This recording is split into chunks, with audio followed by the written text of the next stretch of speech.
The warning echo. The vast chamber of the stellar consortium hummed with the conversations of 100 different species. Holographic displays floated above each delegation's platform, showing real-time translations in countless languages.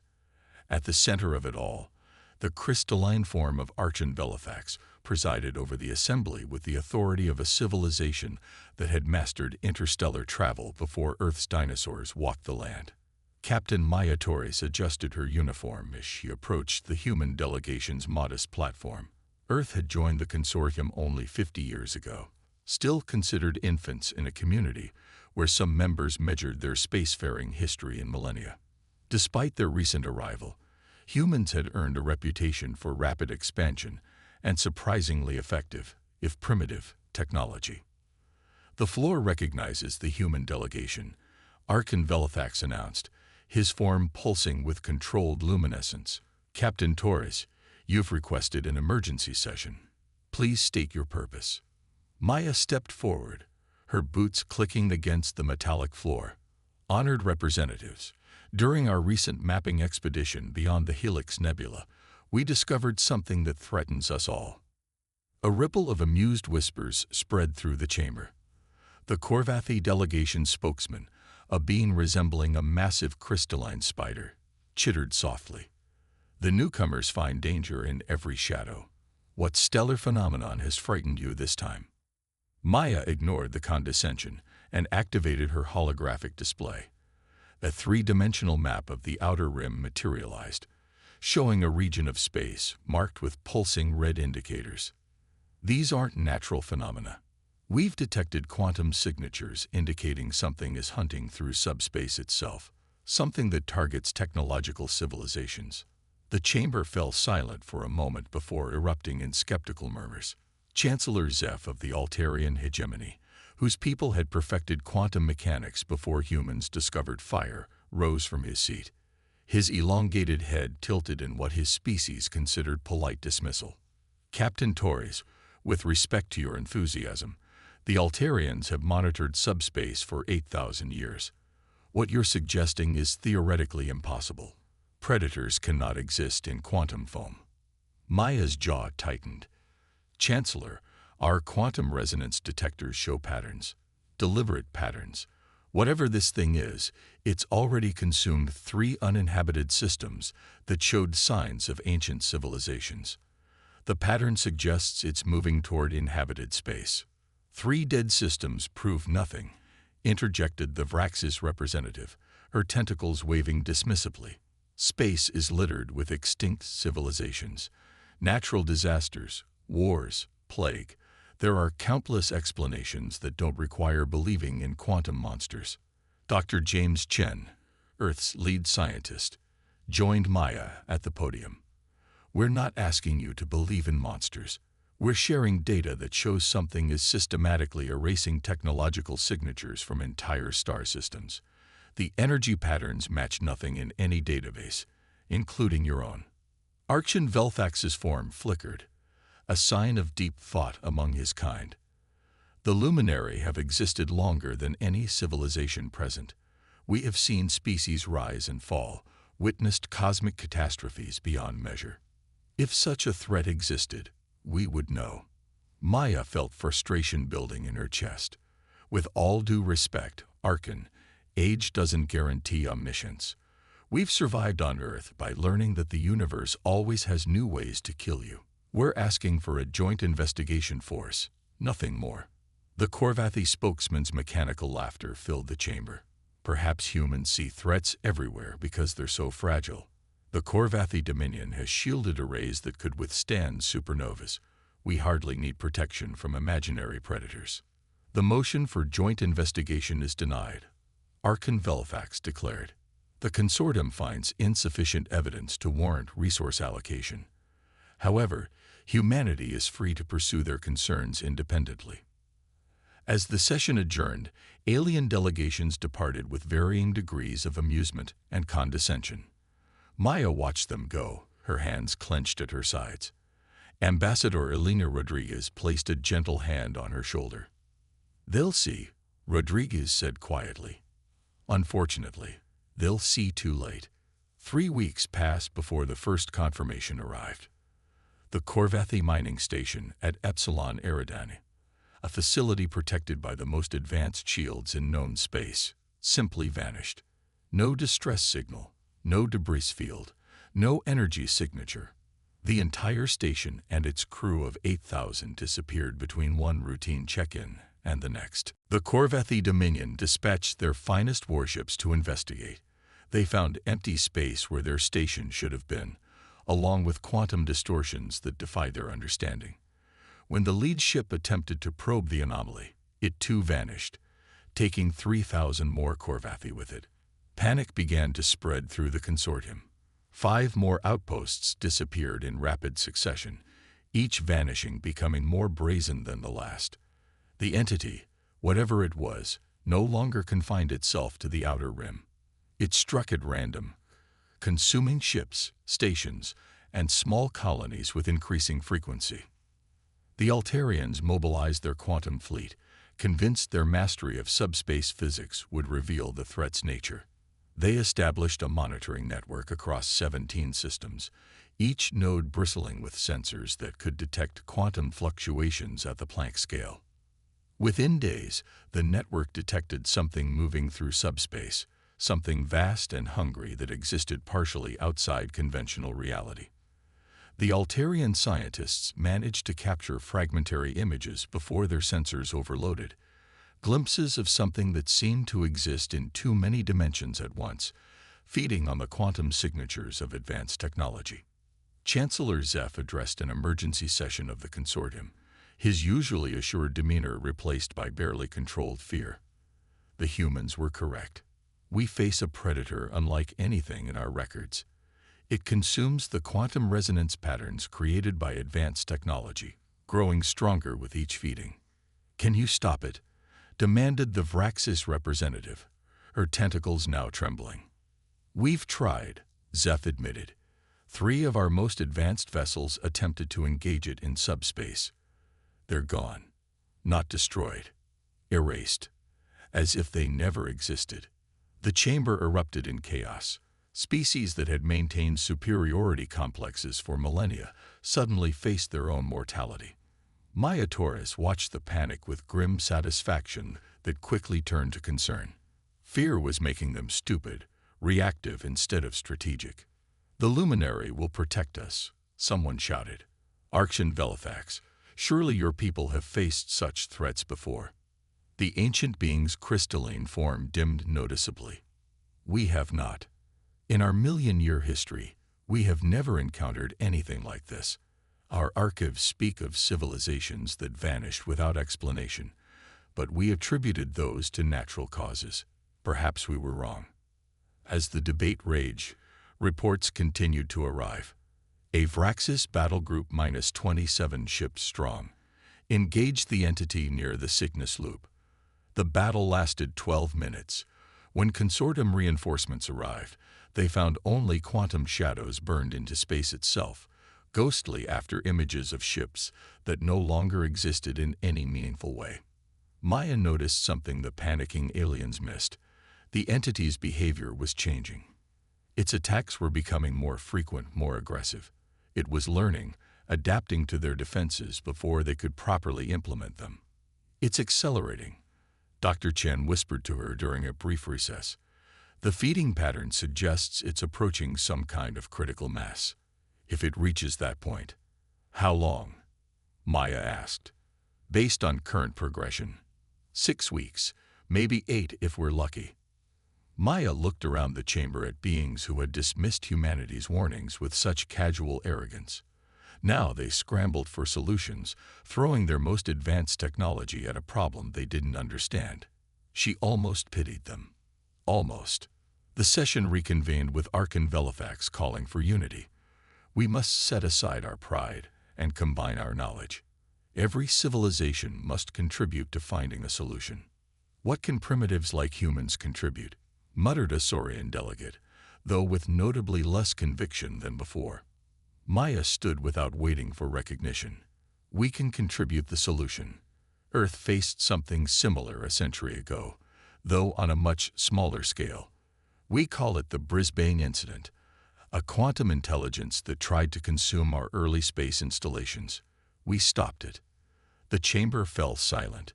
Even in their panic, the assembled beings struggled to accept that humanity might hold the key to their survival. Pride died hard, even in the face of extinction. How? Archon Velithax asked simply. By understanding that conventional weapons and shields are useless. This thing exists partially outside our reality. To fight it, we need to think differently. We need to use its nature against it. Speak plainly, human. Chancellor Zeph demanded. What do you propose? Maya smiled grimly. We propose to build something impossible. Something that shouldn't work according to your advanced physics. Sometimes, being primitive has its advantages. We're still stupid enough to try things that shouldn't succeed. As she began outlining humanity's plan, Maya couldn't help but notice how the chamber's atmosphere had changed. The condescension was gone, replaced by desperate hope. The mighty stellar consortium, with all its ancient wisdom and advanced technology, now hung on every word from Earth's representative. The universe, Maya reflected, had a twisted sense of humor, but humanity had learned to laugh along with it, usually while building something impossible to save the day. When silence falls, the quantum shadow of the entity rippled across 17 sectors, a darkness that existed between dimensions. Every attempt to study it directly resulted in madness or death. The Altarian science vessel Eternal Equation managed to transmit 7 seconds of data before its crew began screaming about angles that shouldn't exist and hunger made manifest. The ship's AI recorded their final moments before it too succumbed to whatever corruption the entity carried. In the hastily constructed command center orbiting Earth's moon, Captain Maya Torres studied the compilation of failed attempts. The walls displayed the final transmissions of dozens of ships, each representing thousands of lives lost to humanity's warnings ignored. The Vraxes tried temporal displacement, Dr. Chen reported, highlighting another failure on the holographic display. They attempted to push the entity backward through time. The entire fleet aged 10,000 years in seconds. What was left crumbled to dust. Admiral Patricia Wells, Earth's senior military commander, shook her head. The Corvathi's antimatter bombardment was even worse. The entity absorbed the energy and grew by 30%. We're feeding it with every conventional attack. Because they're still thinking in terms of weapons and shields, Maya replied. She pulled up humanity's classified files from the Brisbane incident. When we faced our quantum predator, we learned something crucial. You can't fight something that exists partially outside reality with tools designed for things inside reality. The command center's doors hissed open, admitting a collection of beings that would have been unthinkable a month ago. Archon Velithax's crystalline form led the group, followed by Chancellor Zeph, the Corvathi war commander, and representatives from every major civilization. Pride and hierarchy had evaporated in the face of extinction. The entity has consumed another 3 systems, Velithax announced without preamble. The Saurian homeworld is now within its probable path. They're evacuating, but the ancient being's form flickered with an emotion Maya had never seen before. Helplessness. How long until it reaches inhabited core worlds? Asked War Commander Krexstall, his armored form betraying unusual anxiety. At current acceleration, 2 weeks, Chen answered. Maybe less. It's not just growing larger, it's growing faster. Each feeding increases its reach exponentially. Chancellor Zeph turned to Maya, his elongated features twisted in what humans would recognize as desperation. You spoke of a solution. The consortium's resources are at your disposal. What does humanity propose? Maya activated the central hologram, displaying schematics that made several aliens step back in confusion. We call it the Paradox Engine. It's a device that shouldn't exist, built on principles that violate everything we know about physics. This is madness, whispered a Vraxis scientist. These equations, they're not just wrong, they're impossible. You're proposing to divide by 0, to create mass from nothing. To think like humans, Maya interrupted. The entity exists partially outside our reality because it follows rules we don't understand. So we build something that doesn't follow any rules at all. Admiral Wells stepped forward. During the Brisbane incident, we discovered that quantum predators have one weakness. They're still bound by some form of logic, even if it's not our logic. But if you create something truly paradoxical, something that fundamentally cannot exist, it creates a blind spot. Chen finished. A region of space-time so conceptually broken that even extra-dimensional entities can't process it. Like dividing infinity by infinity, the result is undefined, even for beings that exist outside our mathematics. The aliens exchanged glances. The concept was so foreign to their ordered minds that many struggled to grasp it. The luminary had spent eons perfecting their understanding of the universe. The Altarians had mapped quantum mechanics to the smallest detail. The idea of deliberately creating something impossible went against everything they believed. "You're asking us to build an abomination," Chancellor Zeph said slowly. "A violation of physics itself." "Yes," Maya agreed simply, "because physics has failed us. Logic has failed us. Advanced technology has failed us. Sometimes, the only way to beat the impossible is with the more impossible." Archon Velithak studied the schematics with growing understanding. The power requirements alone. It would take the entire output of a star. 3 stars, Maya corrected, plus every 0-point energy generator we can build. And that's just to initialize it. The actual activation requires something more. "What?" Krextall demanded. Maya's expression hardened. "Volunteers. The paradox engine needs conscious observers to complete the quantum collapse. Beings willing to exist temporarily in a state of pure contradiction. It's," she paused, choosing her words carefully, "not survivable in any conventional sense." Silence fell across the command center. The cost of humanity's solution was becoming clear. It wasn't just resources or technology. It required sacrifice on a level that made even warfare pale in comparison. "I'll do it," said a voice from the back. Lieutenant Sarah Kim stepped forward, her young face set with determination. "If existing in paradox is what it takes, I volunteer." "As do I," added Commander George Mendez. One by one, human volunteers stepped forward.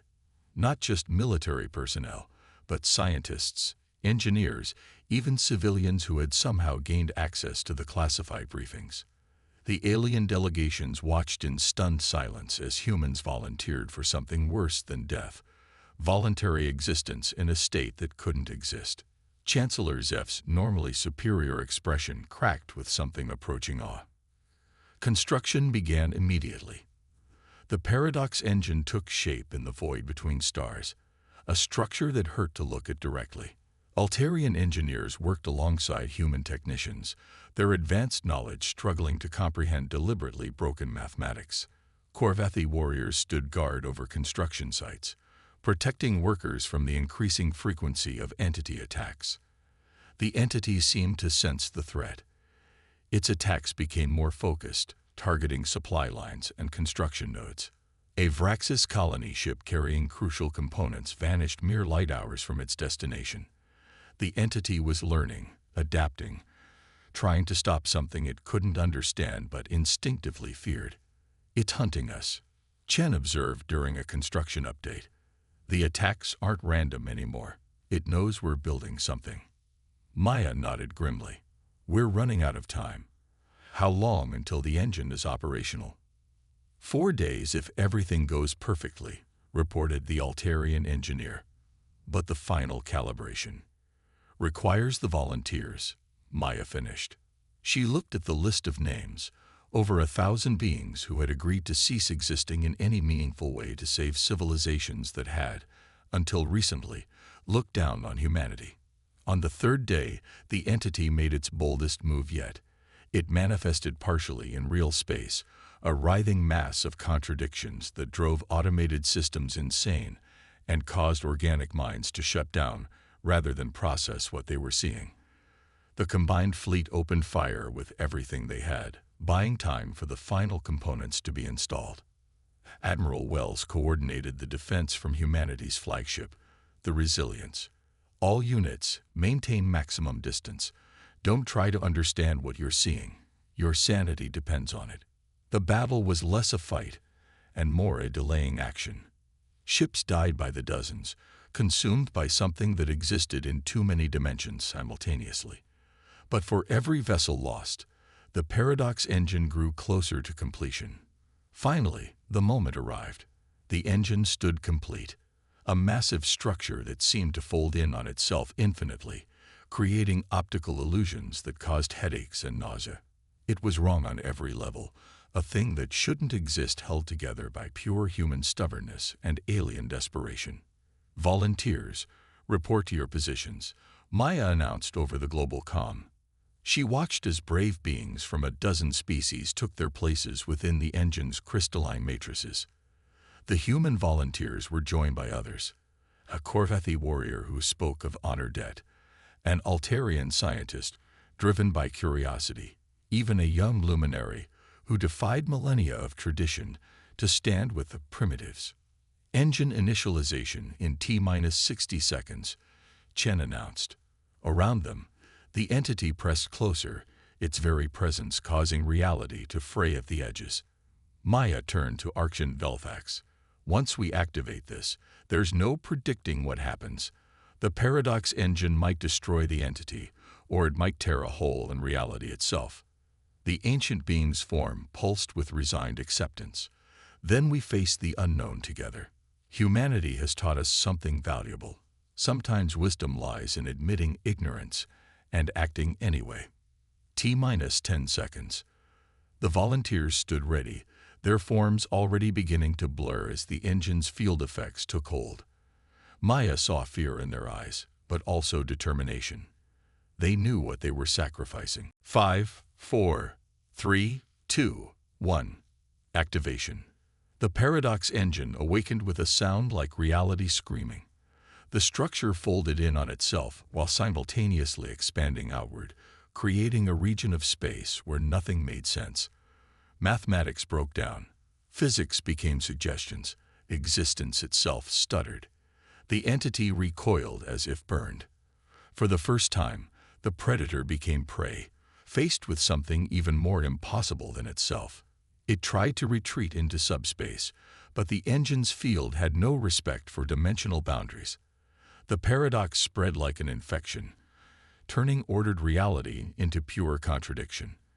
The volunteers screamed, not in pain, but in a kind of cosmic confusion as they became living paradoxes.